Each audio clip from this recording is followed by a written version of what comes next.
शिव का सबसे बड़ा भक्त अगर कोई है तो वो रावण है। और वो अब महादेव को लंका में बिठाना चाहता है। अच्छा, लंका भी यहीं से मिली है, मैं दानव ने बनाई थी। पार्वती जी कह रही थी कि कोई अपने पास दीवाल द्वार घर नहीं है तो ने घर की व्यवस्था कर लियो। तो भोले बाबा बोले ठीक है कर लियो। कैलाश पे कई बार प्रयास किया है भोले बाबा ने, जब जब मैया क्या करती कि नहीं व्यवस्था बना लियो, तब तब महादेव व्यवस्था बनाए करते। एक बार तो ऐसा भयो, ये कैलाश संहिता में कथा आती है शिव महापुराण में, महादेव ने घर बनाया सो पंचक में बन गया। पंचक में बनता तो उजड़ता है। तो महादेव बोले चिंता मत करो, मैं शनि से कह देता हूं कि वो कुछ उपद्रव नहीं करेगा। तो गणेश जी बोले शनि महाराज से कहने जा रहे हो, कैसे पता चलेगा कि वो मान गया कि नहीं माना? तो महादेव बोले कि नहीं मानेगा तो मैं डमरू बजा दूंगा। गणेश जी बोले ठीक है। अब महादेव वहां पहुंचे, शनि से कही कि भैया हमने घर बनाया है पर पंचक में बन गया है। तो अरे भगवान का बात कर रहे हो, आपके घर के ताई कछु कहूं इतनी मेरी औकात है? निश्चिंत रहिए महादेव, सब अच्छा होगा। ठीक है तब मैं जाऊं? हाँ भोले बाबा, पर आप पहली बार मेरे धाम में पधारे, अहो भाग्य मेरे, मेरे तो भाग्य खुल गए, शिव के चरण पड़े। बाबा बड़े दिना है गए, आपको डमरू ना सुनो, न एक डमरू बजा दो। सो भोले बाबा ने डमरू बजा दिया। अब भोले बाबा ने डमरू बजाया तो गणपति बप्पा ने सोची शनि मानो ना दिखे, सो अपनो घर खुद ही उजाड़ दिया कि शनि उजाड़े बातें पहले हम ही उजाड़ देंगे। अब जब भोले बाबा पहुंचे तो देखा वहां तो सब उजाड़ दिया। अरे ये क्या किया? आप ही ने तो डमरू बजाया था। अरे वो तो आने कही कि वो डमरू बजा दो, तो मैंने जा मारे डमरू बजाया। कुल मिला के पंचक ने अपना काम कर लिया।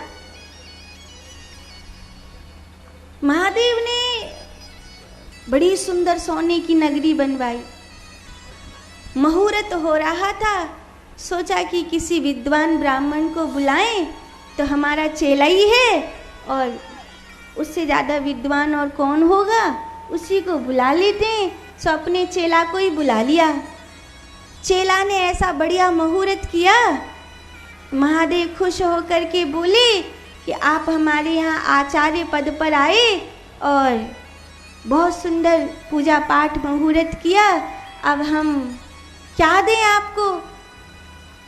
तो रावण बोला और क्या मांगू महादेव, आप तो दयालु हो, ये महल बहुत सुंदर है, मैं चाहता हूँ इस महल में आप मेरे साथ रहें। महादेव पार्वती जी से बोले और बनवा लो घर। घर भी गयो, जा भैया तुझा घर ही ले जा। तो लंका उसको दे दी, समुद्र के बीच में विश्वकर्मा के द्वारा कह दिया इसको बसा दो। लेकिन रावण की जिद है कि वो महादेव को लंका लेकर ही जाएगा। मैया पार्वती जी नहीं चाहती कि वो महादेव को लंका लेकर के जाए, लेकिन भक्त की जिद के आगे करे भी क्या? भगवान तो भक्त के लिए विवश होते हैं। तो अपनी आत्मलिंग के रूप में अपने स्वरूप को दिया और कहा कि मैं तेरे साथ जा रहा हूँ, पर जहाँ तू रख देगा मैं वहीं रह जाऊँगा, उसके आगे नहीं जाऊँगा। तो रावण बोला कहीं और रखूंगा क्यों, सीधा लंका ही जाके रुकूंगा, बीच में रुकने का काम ही नहीं है। सो रावण महादेव को लेकर के चला। गणपति बप्पा ने देखा कि माता नहीं चाहती कि रावण भगवान महादेव को लंका लेकर के जाए, तो गणपति बप्पा ने बैजू का रूप बनाया और बड़ी सुंदर बांसुरी बजाई। इतनी मधुर बांसुरी बजाई कि पूरा ब्रह्मांड मोहित हो जाए, इतनी सुंदर बांसुरी बजाई गणपति बप्पा ने। आसपास गैया चल रही हैं, बगल में एक सुंदर जलाशय है, मंद सुगंध वायु बह रही है, कोयल पपीहा मोर और फूल खिल रहे हैं सुंदर, और वहां के मध्य बैठे गणपति बप्पा सुंदर बांसुरी बजा रहे हैं।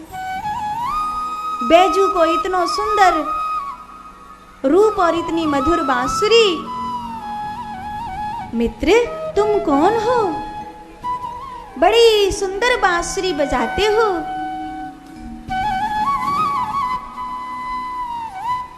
बड़ी मधुर है तुम्हारी बांसुरी। मैं वीणा में महादेव को प्रसन्न करने वाला भैरव राग गाता हूँ, पर जब कभी मैं भैरव गाता हूँ महादेव प्रसन्न होते हैं, पर वो भी वीणा का निनाद इतना सुंदर नहीं लगता जितना आज तुम्हारी बांसुरी सुंदर लग रही है। बैजू कहते हैं भैया ये तो कोई जानने वाला ही जाने, अब देखो तुम तो पहचानने वाले कोई विद्वान ज्ञानी महापुरुष लगते हो, तभी तुमने मेरी बांसुरी की इस भाव को समझा है, नहीं तो संसार में कौन किसके भाव को समझता है। मुझे लगता है तुम कोई बहुत श्रेष्ठ व्यक्ति हो। हाँ हाँ, मैं लंकाधिपति रावण हूँ, शिव का प्रथम भक्त, सबसे बड़ा भक्त महादेव का। और देखो मेरे हाथ में ये आत्मलिंग है, लंका लेकर जा रहा हूँ। अच्छा भैया तुम्हारी यात्रा मंगलमय हो, जल पियोगे? हाँ हाँ पी लूंगा। और गणपति बप्पा ने छोटी सी मलरिया में जलाशय में से जल भर करके दिया। छोटी सी मलरिया थी और जलाशय में से जल भर करके दिया था, थी तो छोटी सी मलरिया, पर गणपति बप्पा ने पूरे वरुण देव तवा में उतार दिए। रावण ने जब वो पानी पियो तो पानी पीते ही बाकी पेट में तो उपद्रव है वह शुरू है गया। भैया बैजू मुझे ऐसा लग रहा है कि मेरा स्वास्थ्य ठीक नहीं है, तुम मेरी सहायता करो और इस पवित्र आत्मलिंग को थोड़ी देर धारण कर लो, मैं शीघ्र आता हूँ। कर तो लेता मित्र, पर सांझ है गई है और सांझ परे अगर मैं घर नहीं जाऊं तो मेरी माँ बड़ी चिंता करे है, मेरी माँ दुखी है जाए तो मुझे जानो ही होएगो, जालिए में जाऊं। सांझ है गई है, तुम्हें आवे में पता ना है कितनी देर लग गई।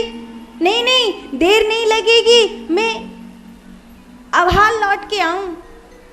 और गणपति बप्पा ने आत्मलिंग को धारण कर लिया।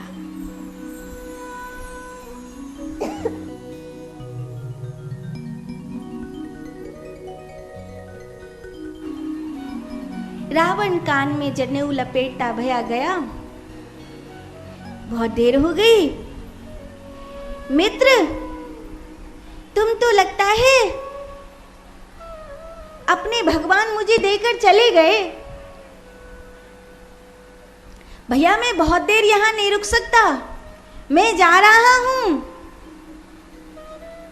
रावण हूं करके आवाज देता है। अब तुम हूं ही करते रहोगे, ये बहुत भारी है, मुझसे नहीं उठाए जा रहे हैं। भैया मैं इन्हें यहीं रख रहा हूं कहकर गणपति बप्पा ने उनको वहीं रख दिया। और जैसे ही महादेव वहां विराजमान हुए, बैजू ने उनको विराजमान किया, इसीलिए उनका नाम हुआ बैजनाथ। बोलिए बाबा बैजनाथ की। ऐसे बाबा बैजनाथ हुए। इनका एक नाम वैद्यनाथ भी है, चूंकि रावण के लिए वैद्य बनकर आए थे, इसीलिए। आज भी दुनिया में अगर अधिकतम कांवर कहीं चढ़ती है तो वो बाबा बैजनाथ पर चढ़ती है। बहुत कांवर चढ़ती है बाबा बैजनाथ पर।